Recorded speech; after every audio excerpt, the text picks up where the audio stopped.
Hello members. अब देखो यहाँ पे बहुत सारे स्टॉक में डिस्कस करने वाले कि कल मार्केट कैसा रह सकता है। बहुत सारी स्टॉक में न्यूज आ रही है। आप लोगों की क्वेरीज भी मुझे काफी आ रही है sir, thanks for the video, thank you so much. कुछ इंटरनेशनल जियोलॉजिकल इंस्टीट्यूट के बारे में कुछ क्वेरीज है और उसके अलावा थोड़ी सी और क्वेरीज है जो मैं कवर करना चाहूंगा। ठीक है, तो वीडियो अंत तक देखिएगा, कोई भी डाउट है कमेंट जरूर कीजिएगा। ऐसी आज दो वीडियो रखे हैं, अगर नहीं देखा जाके देखिएगा। एमटीएनएल के लिए बहुत तगड़ी न्यूज आ रही है, आइडिया एंड ओला प्रॉफिटेबल हो सकता है, तो अगर ओला है तो उसको रडार पे रखिएगा। ठीक है, उसके अलावा डाउ जोन्स के बारे में मैंने अभी वीडियो रखा था रिसेंटली, उसमें आईटी स्टॉक आज फॉल क्यों हुए, कितने और हो सकते, सब कुछ डिस्कस किया है। इंडसइंड बैंक में प्रोमोटर कॉन्ट ने क्या बाय किया वो सब कुछ डिस्कस किया, जाके चेकआउट कर सकते हैं। चलिए फटाफट देखो, सबसे पहले बात करते हैं मार्केट से कल कैसा रह सकते हैं। देखो सिंपल बात, नेस्डेक आज नेगेटिव है, Dow Jones sorry Nasdaq positive है, डाउ जोन्स नेगेटिव है। अगर मैं गिफ्ट निफ्टी की बात करने जाऊं तो यहां पे 15 पॉइंट नेगेटिव है। मार्केट कोई भी एंगल पे नीचे जाना नहीं चाहता। ठीक है, चांसेस हाई है कि मार्केट, जैसे कि मैंने बोला, करंट मंथ में पॉजिटिव क्लोजिंग देगा। लेकिन करंट मंथ में पता है क्या प्रॉब्लम है, अभी ये प्योरली रेंज बाउंड हो चुका है। इसको रेजिस्टेंस फेस हो रहा है अराउंड 22,550 22,600। ठीक है, और नीचे सपोर्ट मिल रहा है पे 22,300 के आसपास। ठीक है, तो ये जो रेंज ब्रेक करेगा उसके बाद 22,800 तक आपको जाता हुआ मार्केट दिखाई दे सकता है। ठीक है, तो 22,800 के ऊपर जितना पॉजिटिव होगा उतना ज्यादा अच्छी बात है। ठीक है, ये बात याद रखेगा कि करंट मंथ की क्लोजिंग अगर 22,800 के ऊपर रहती है तो बहुत बहुत बहुत बहुत बड़े पॉजिटिव संकेत मार्केट में आना स्टार्ट हो जाएंगे। ठीक है, तो फोकस कीजिएगा मार्केट की क्लोजिंग को। लेकिन मुझे लगता है कि आपको अगर कल निफ्टी में ट्रेड करना है तो कॉशियस रहेगा, क्योंकि Nifty bank Nifty totally sideways है, उसको हेजिंग करना बेनिफिटेड है। ठीक है, निफ्टी बैंक निफ्टी में हेजिंग करना is very very important. I don't think ये कोई मार्केट में ट्रेंड है, कोई मोमेंटम है, कुछ भी करना बेवकूफी हो सकती है।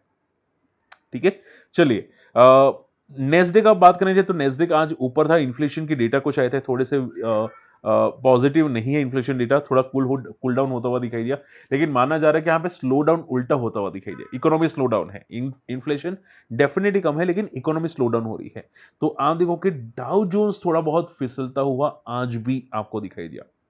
ठीक है, लेकिन हमारा मार्केट को फर्क नहीं पड़ेगा। पता है क्यों? क्योंकि हमारे मार्केट में भी इन्फ्लेशन डेटा आ चुके हैं, मैंने ऑलरेडी शेयर किया था। और इन्फ्लेशन डेटा जिसको नहीं समझ में कि सर ये क्या है, इन्फ्लेशन डेटा हमारा पॉजिटिव आया है, यानी कि इन्फ्लेशन कम हुआ है। ठीक है, अनुमान से काफी तक कम हुआ है, 7 महीने की इन्फ्लेशन लोअर लेवल पे है। इसकी वजह से अप्रैल में रेट कट होने वाला है, आरबीआई का जो रेट कट होता है, ठीक है, इंटरेस्ट रेट कट, वो होने वाला है, which is very very positive for the stocks. बहुत सारी कंपनीज के लिए पॉजिटिव हो सकता है। ठीक है, तो ये बात ध्यान में रखिएगा, यानी कि मार्केट में पॉजिटिविटी आपको कल आती हुई शायद दिखाई दे सकती है। ओके, अब देखो एक सबसे इंपॉर्टेंट पॉइंट बताना चाहूंगा, फोकस कीजिएगा। यस्टरडे इंडिजिन करके एक स्टॉक था जो पॉजिटिव क्लोज हुआ था, पॉजिटिव में मोमेंटम हुआ था। आई थिंक 15-16% पॉजिटिव गया था। आज की बात करें जाए 6% नेगेटिव हो गया, 9%। ठीक है, तो देखो मैं सिंपल बोलना चाहूंगा, बहुत सारे लोग क्या करते हैं, बीटीएसटी करते हैं।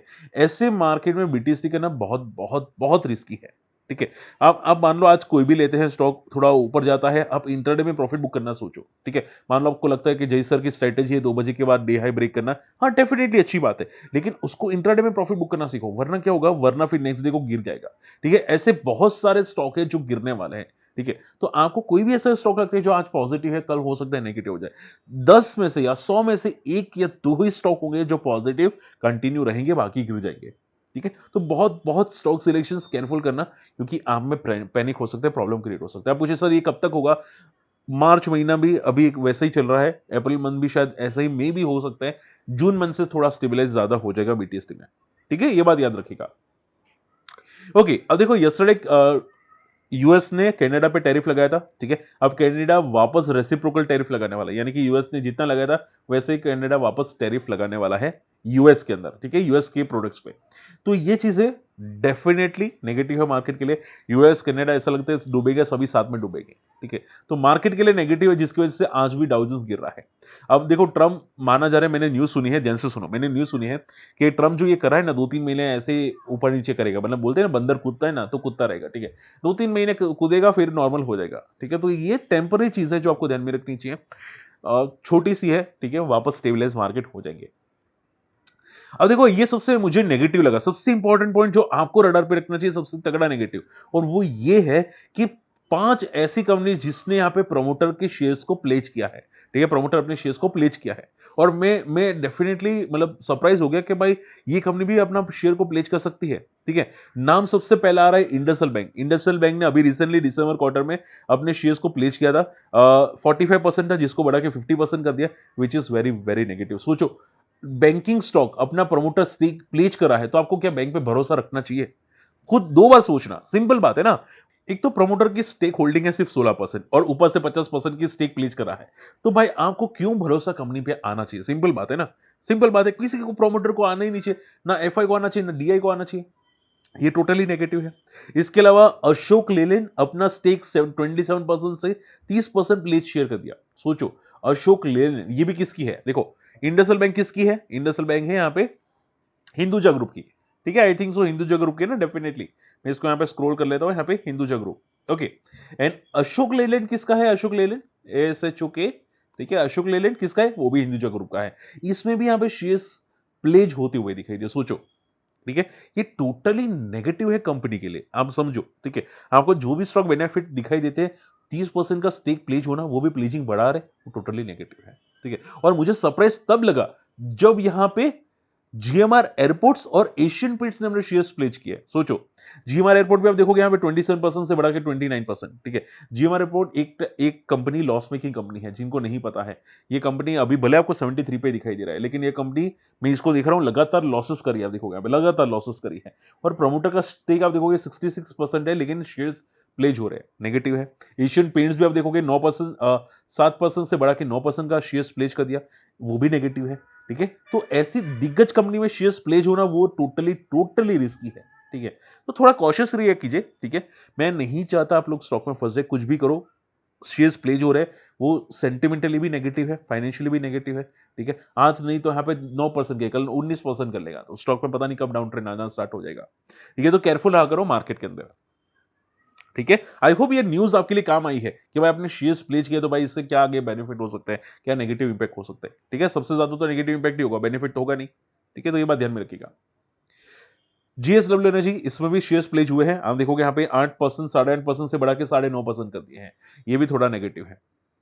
ओके, एक पॉजिटिव आ रहा है, वो है एस्टर डीएम के लिए। एस्टर डीएम ने अपना शेयर्स जो प्लेस था उसको कट कर दिया है। ठीक है, आप देखोगे यहाँ पे 99% के शेयर प्लेस थे, जो अभी घटा के 41% तक आ चुके हैं, यानी कि काफी तगड़ा अनप्लेजिंग किया है, शेयर्स को अनप्लेज किया, यानी कि जो प्लेजिंग किया था, ठीक है, जो गिरवी रखा था शेयर्स, वो वापस छुड़ा लिए हैं। किसने? एस्टर डीएम हेल्थ करके हैं।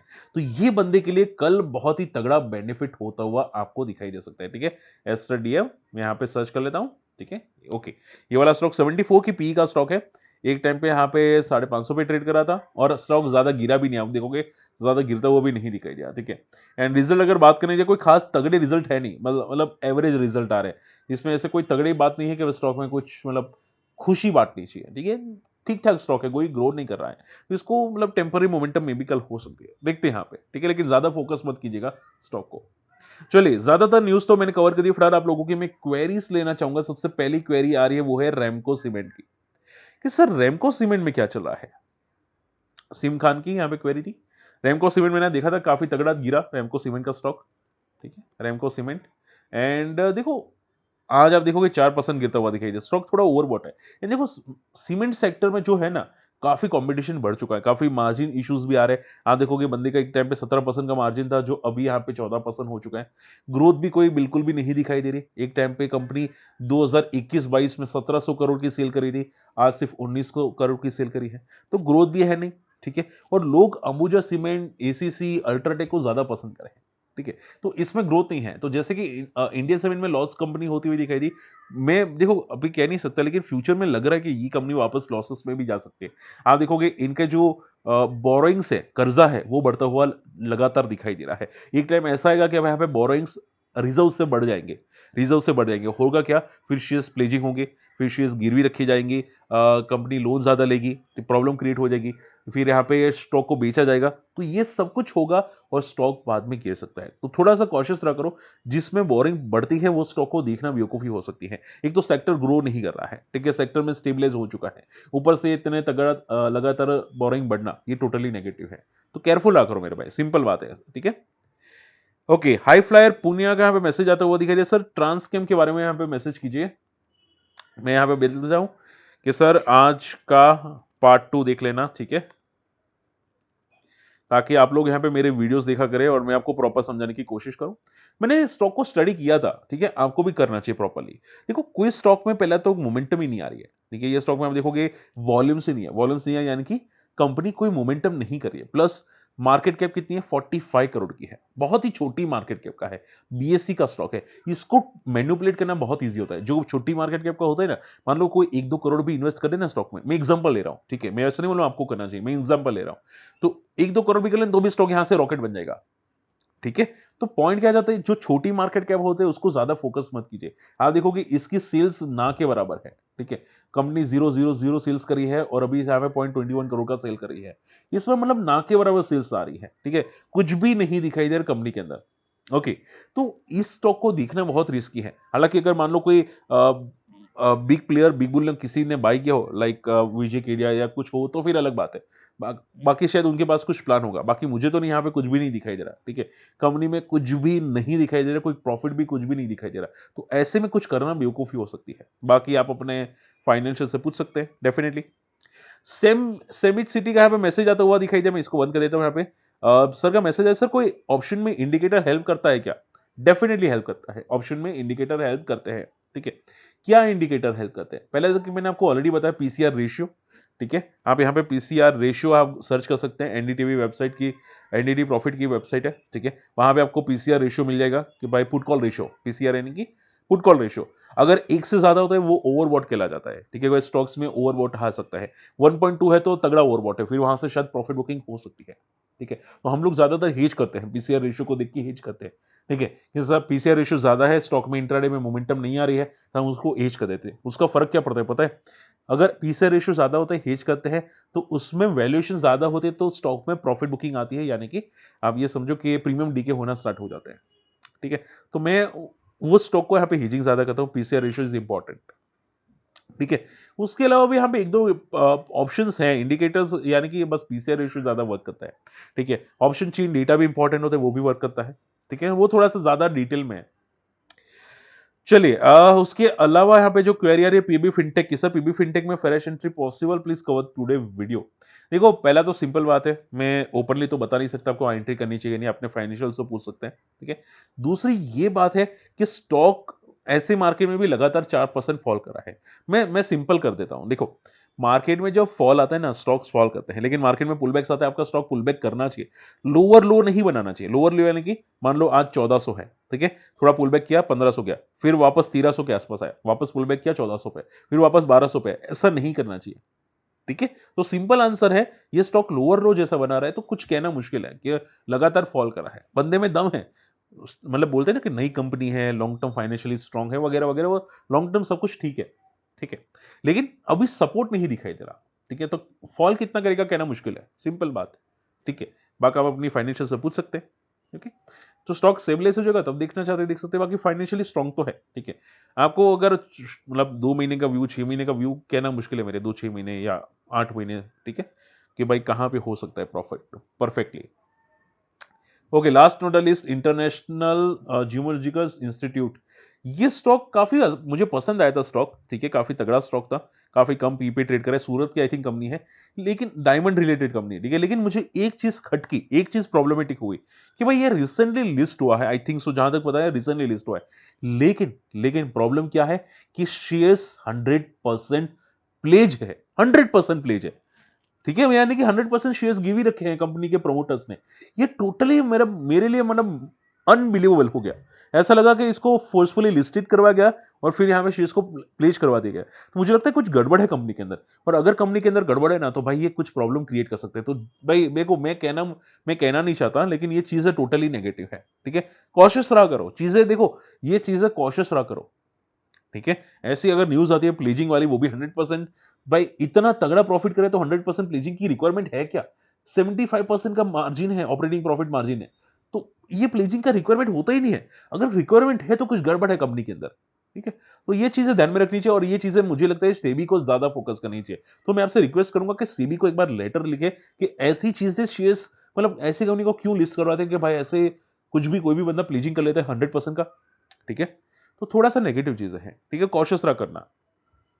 चलिए आई होप आज का वीडियो पसंद आया, समझ में स्टिल कोई डाउट रहता है कमेंट जरूर कीजिएगा एंड चैनल को अगर सब्सक्राइब नहीं किया सब्सक्राइब कर लेना, नोटिफिकेशन हिट कर देना ताकि हमारे अपडेट्स रेगुलर आप तक जरूर पहुंचे। ठीक है, हम फ्री टेलीग्राम चैनल नहीं ज्वाइन किए, जाके जरूर ज्वाइन कर लेना। मिलते अगले वीडियो में, तब तक के लिए गुड बाय, जय हिंद।